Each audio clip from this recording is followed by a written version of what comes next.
Greetings, unsettled souls, and welcome to The Correct Views.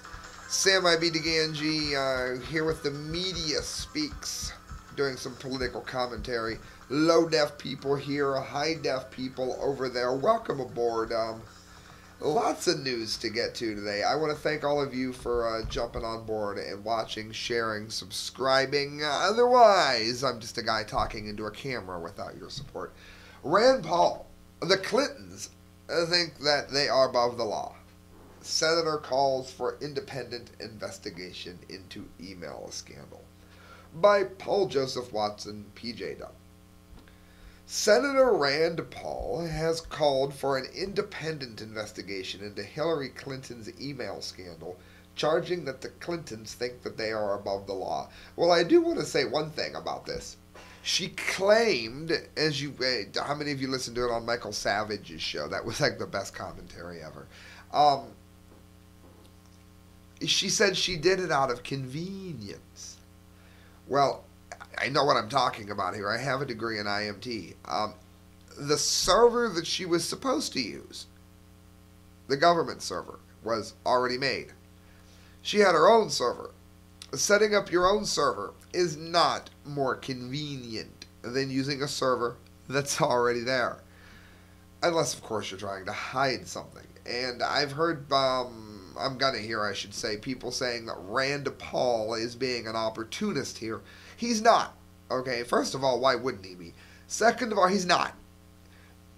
You can't have the Secretary of State using what is potentially a vulnerable communication network to conduct official business at the status of government that she's at. That's first and foremost. He said, I don't think the Clintons are above the law, said Paul during an appearance on The Cully File, adding that Hillary's excuse that she was using a personal email account for convenience shouldn't trump national security. And as I've said, how is a personal account more convenient? It doesn't make any sense. One thing's for sure, if Rand Paul gets in, we'll know for sure that he won't be breaking the law regarding emails. Later in the interview, Paul charged that Clinton operated out of arrogance in thinking that some of these laws applied to lower people and not to me. Hillary Clinton, nobody should be above the law of our land, he says. The former Secretary of State appeared at a hastily arranged, I would say so, press conference yesterday, during which she repeated claims that none of the roughly 30,000 emails that were deleted from her personal email account were related to official business. And of course, we all know that the Clintons have a track record of being so honest that, if you have a mushroom for a brain and a pumpkin for a head, you might actually trust her. Let's not forget this is the family that let our nuclear trade secrets out, and there's a real good chance China will have a nice mushroom cloud dancing merrily above one of our cities thanks to these clowns. I don't see how she can do this email back and forth with the president, how she can email from Libya about worldwide events and expect that those conversations, none of them, were classified, said Rand Paul as he called for an independent investigation into the scandal. Let me also say here, even beyond that, while Libya was going on, we had one of our ambassadors killed. They had asked for help. We're supposed to believe that at no point at any time was any of this classified, and I'm sorry, that just doesn't hold water.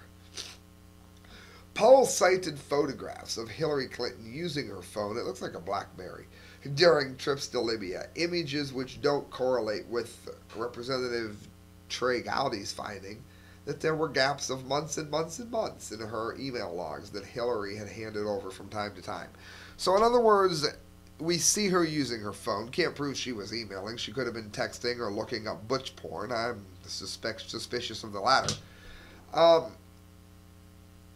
But when you're missing a gap of a massive amount of time like she is during your stay as Secretary of State, when Stevens, our ambassador, was slaughtered, and Libya was pretty much turned over to Al Qaeda and ISIS.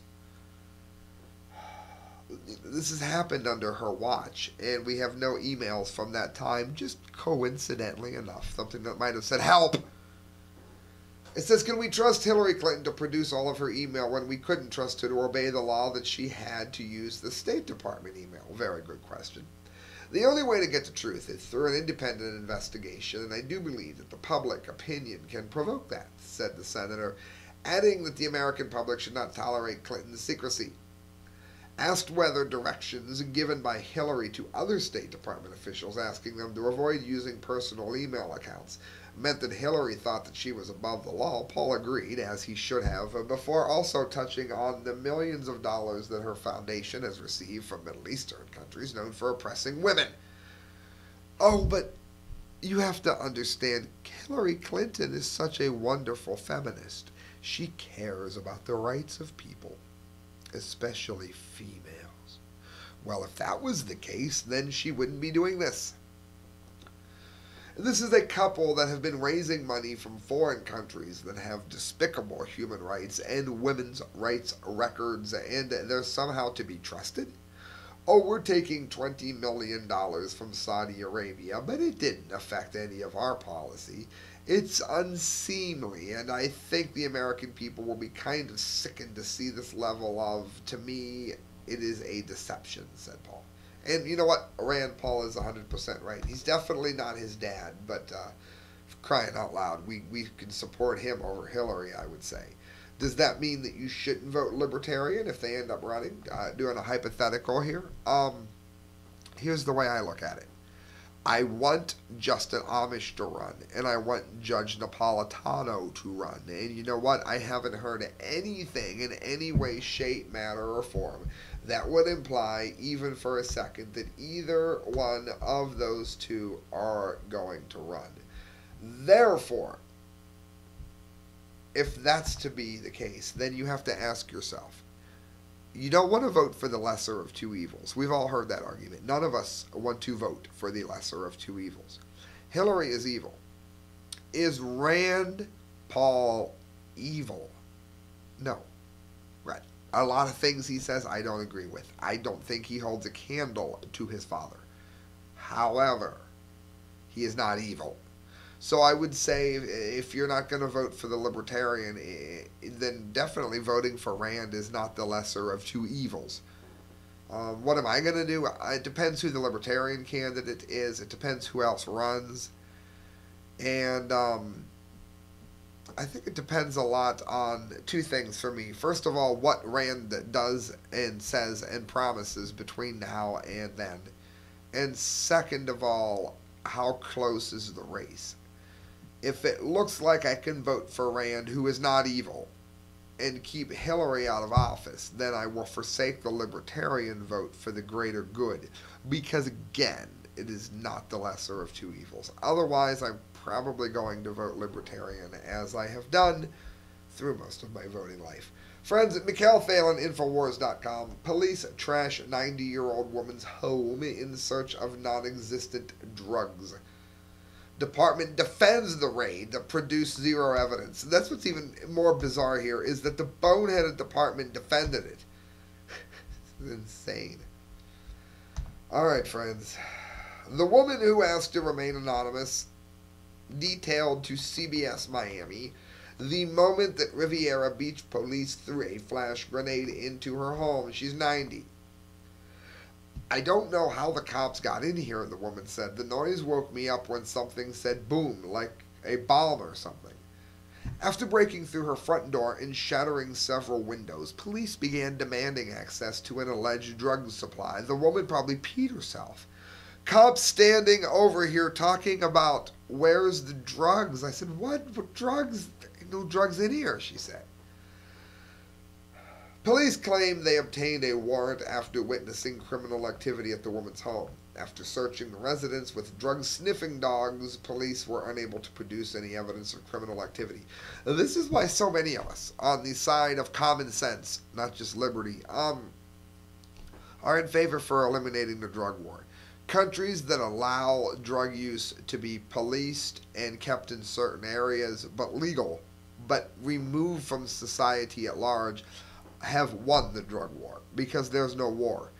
People in nations that are doing things as we do are continuing. I mean, come on, it sounds like Nazi Germany here. Don't want to use Nazis? All right, fine. Rome. Don't want to use Rome? Fine. The Stalinists, Maoists. You can imagine communist China doing this to a 90-year-old woman. This happened in Florida. How can we allow this to happen, people? How? The woman who has lived at the home for more than 25 years said that she never had been arrested once in her entire life in 90 years. I have never been arrested, never been to jail, she said. Police refuted the woman's claim that the raid was carried out on the wrong home and stated that even if she was unaware of drug dealing, it doesn't mean it didn't happen. So, without any proof that drug dealers came in and out of her house, it is okay because somebody may have bought a bag of weed on her front lawn. She's 90. What's she gonna do? Kick them out with jujitsu moves? This is asinine. Although claiming to be justified, the department and the city have promised to replace her door and windows by the end of the month. Oh, how very kind of them. No-knock raids, which should be illegal, have become commonplace among American law enforcement, just like Rome. And despite their often disastrous results to bystanders and even police, yeah, if somebody breaks into your house, you don't know if there's a cop. You have every right to blast their head off. And I'm sorry if that offends you. Don't break into someone's house then. In a somewhat similar situation, police defended a drug raid last year, putting a Georgia toddler in a coma after a flashbang grenade blew a hole in his chest. We covered that on here. Guys, one more story. This is brought to you by Mike McLaughlin.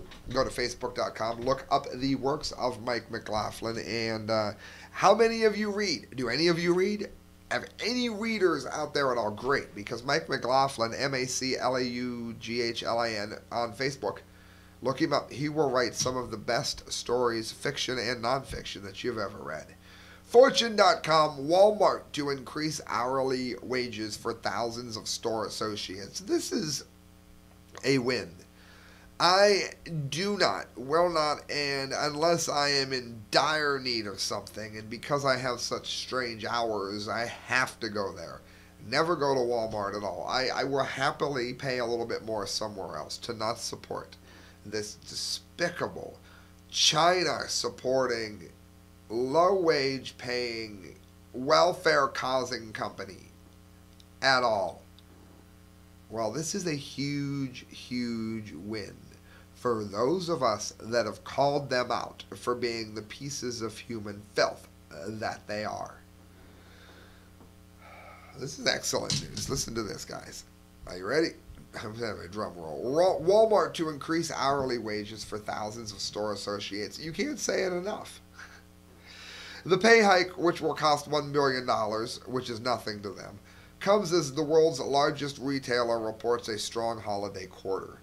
Walmart is celebrating a surprisingly strong U.S. holiday season by spreading the wealth a bit. Oh, how very kind of them. I'm sure that's why.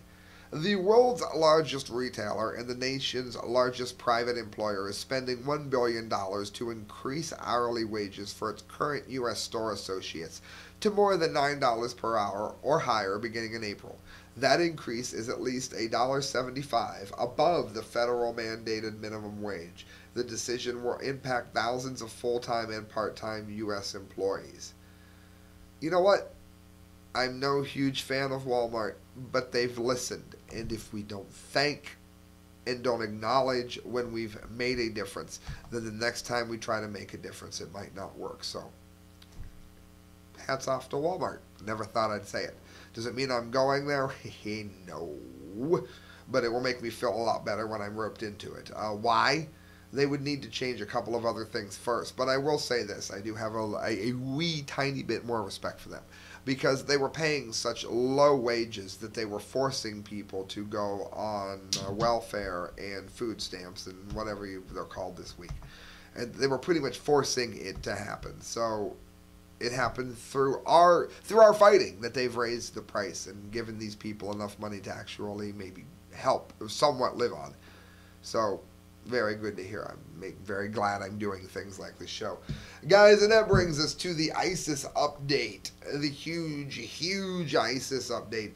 And it is brought to you by Sticker Junkie. Do you want to get stickers made better than you've ever imagined? This way, maybe you're in a band, maybe you run a show like I do here, maybe you do whatever. You need stickers. Go to stickerjunkie.com and tell David Lake, who this is dedicated to, and that you heard about him on The Correct Views. And the reason I'm telling you to do that is because David Lake did one of the most bombastic, teeth out, hands around the throat reporting on this that I've ever heard. And I want to carry up on it because apparently Allah has not bestowed dictionaries to ISIS, because having a picture of something does not mean that you worship it. I understand that Islam and Mohamid had some kind of problem against worshiping images.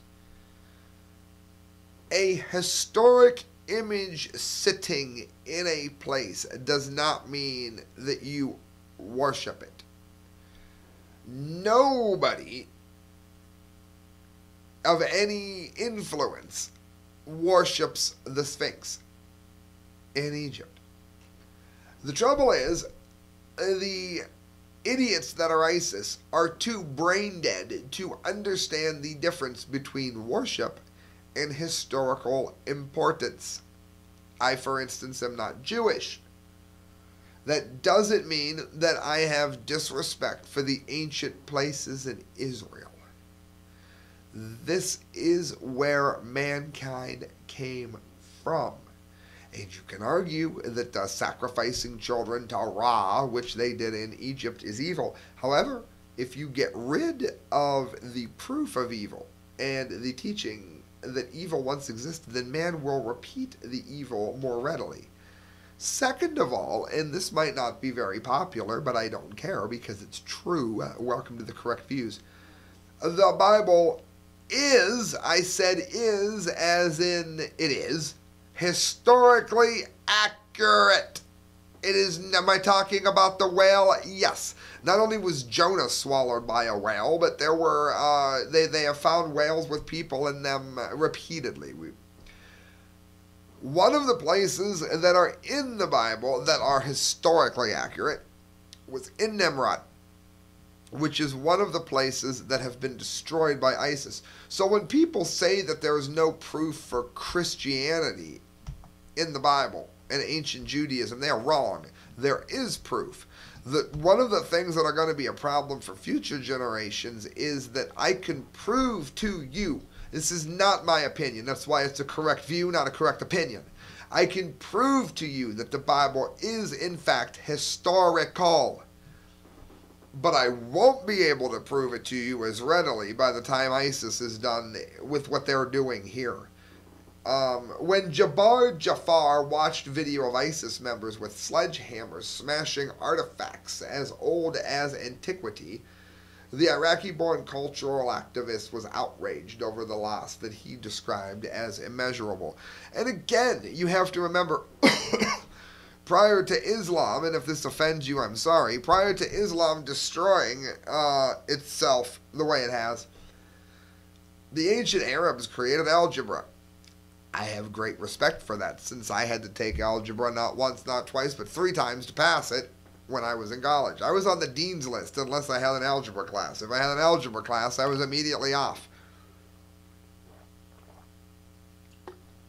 How many of you know that the Arabs created algebra? It's only been this Islamic religion that clamps down on them like a terrorism of the soul that holds back these once great people. Well, listen to what Jafar says. It's a great man today.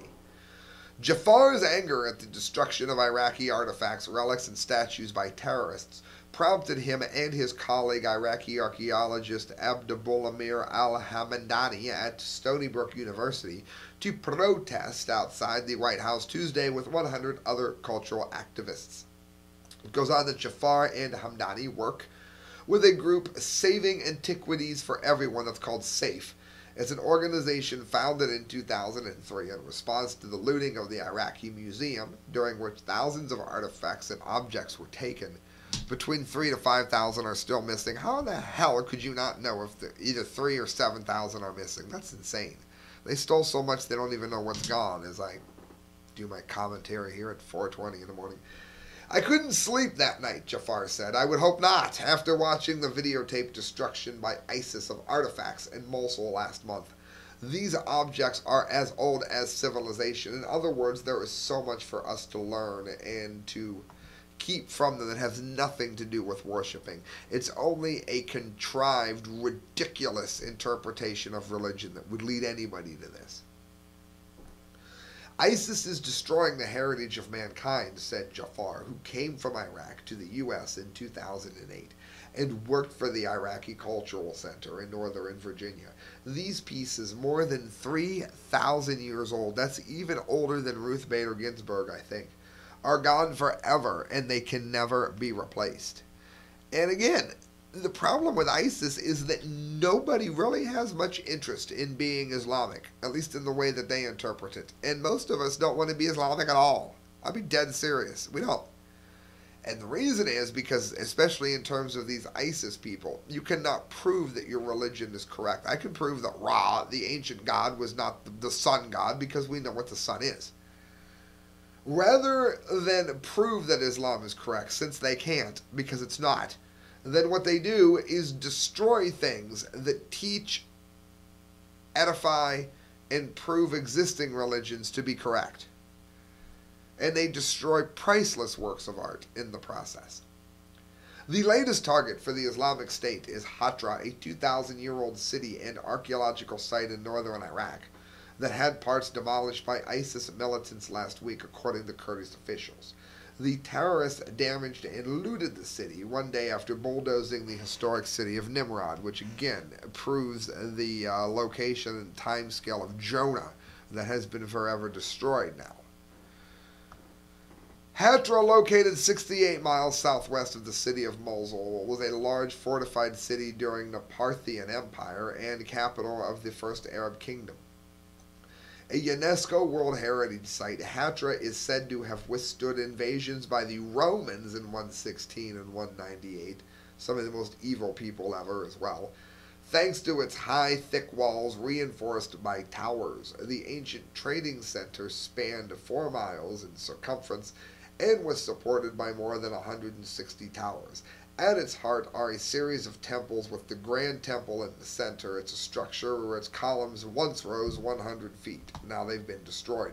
Maybe what we need to do then is destroy anything that has anything to do with Mohammed. Maybe we should do that, right? No, that would be stupid, wouldn't it? Well, they're doing it to us, and no, I'm not saying it's right. That's also stupid.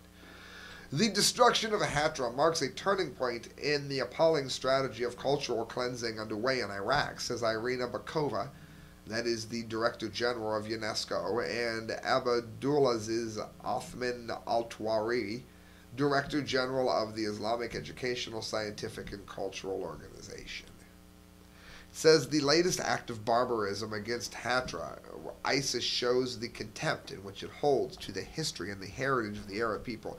Again, the Arab people's greatest times were prior to the death grip that is Islam, in many ways. I'm sorry, it's simply true.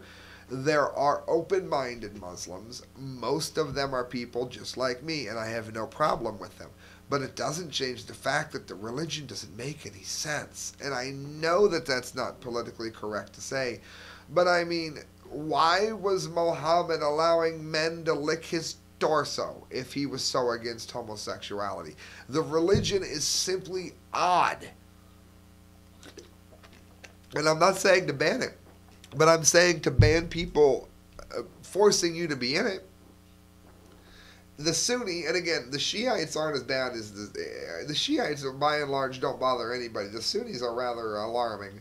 The Sunni extremist group, which can't figure out why people don't like it, currently controls about a third of Syria and Iraq and is bent on demolishing any symbols it says promotes idolatry and violates its interpretation of Islamic law.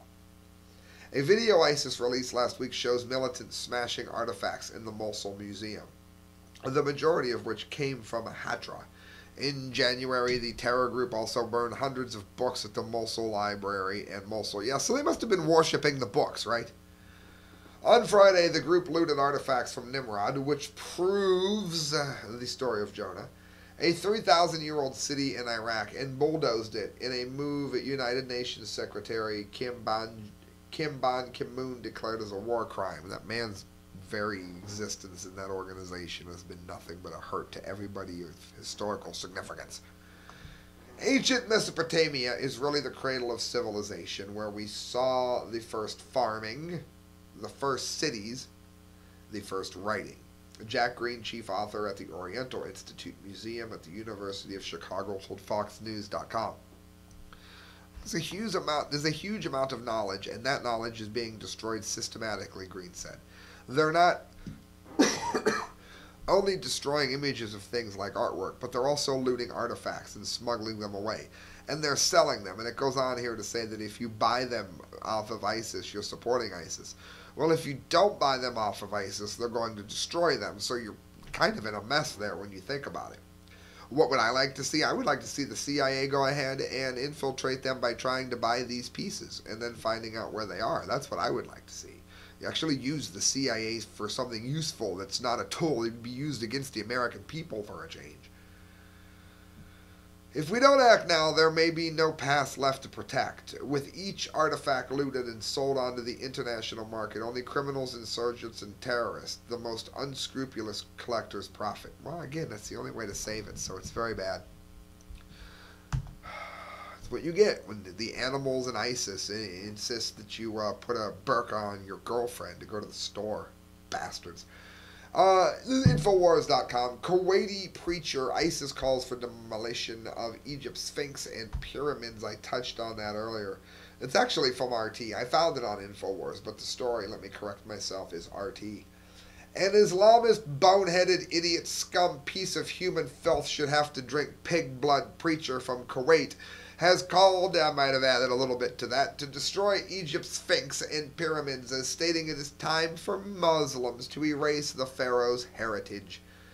The alleged call comes as Islamic State jihadists ramp up their attacks against historic sites. What's interesting here is virtually nobody at all has any idea. Nobody teaches history anymore. There isn't anybody over there that was put through Islamic school that was really given much of an education on what the Sphinx even is. And yet, ISIS wants to walk around and pretend that people are worshipping it. Boneheadedness.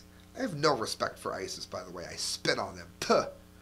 Although the ancient monuments are not religious, but rather cultural and historic sites, they should still be destroyed by Muslims, putting an end to the worship of images. But who worships the Sphinx?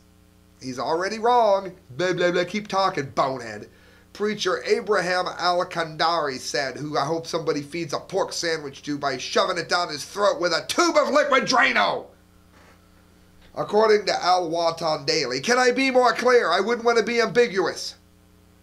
The fact that early Muslims, who were among Prophet Mohammed's followers, did not destroy the pharaoh's monuments upon entering the Egyptian soil does not mean that we shouldn't do it now, said Al-Kandari. Well, yeah, because he knows more than Mohammed, I guess, because now he thinks he's going to be the new Mohammed, and he's going to get his 17 virgins. I hope they all have VD. Another call for the destruction of Egypt's main symbols comes from Islamic State leader Abu Bakr al-Baghdadi, who is an idiot and largely thought to be a propagandist, suggested the demolition of the historic monuments is a religious duty, Al-Alam News reported Sunday. In the extreme interpretations of Islam, no material objects should be idolized or worshipped. Yeah, well, I don't know of anybody idolizing or worshipping the Sphinx. What I do know is that al-Baghdadi should have to eat a pepperoni cheeseburger. It comes amid growing concerns over the safety of many other historic and archaeological monuments in the region, where militants continue to destroy ancient cities and artifacts. Because, Allah does not hand out dictionaries to teach them the difference between educational and religious. What do you expect? I mean, when you grow up in a Sharia school, you're doomed. Only last week, the Islamic State reportedly destroyed and looted the ancient Assyrian city of Dur-Sharukin in northern Iraq, demolished the remains of the city of Hatra, and bulldozed the city of Nimrod. We've talked about that. In 2012, an Egyptian cleric also issued a fatwa. Like anybody gives a rat's ass, you should wipe your ass with the fatwa.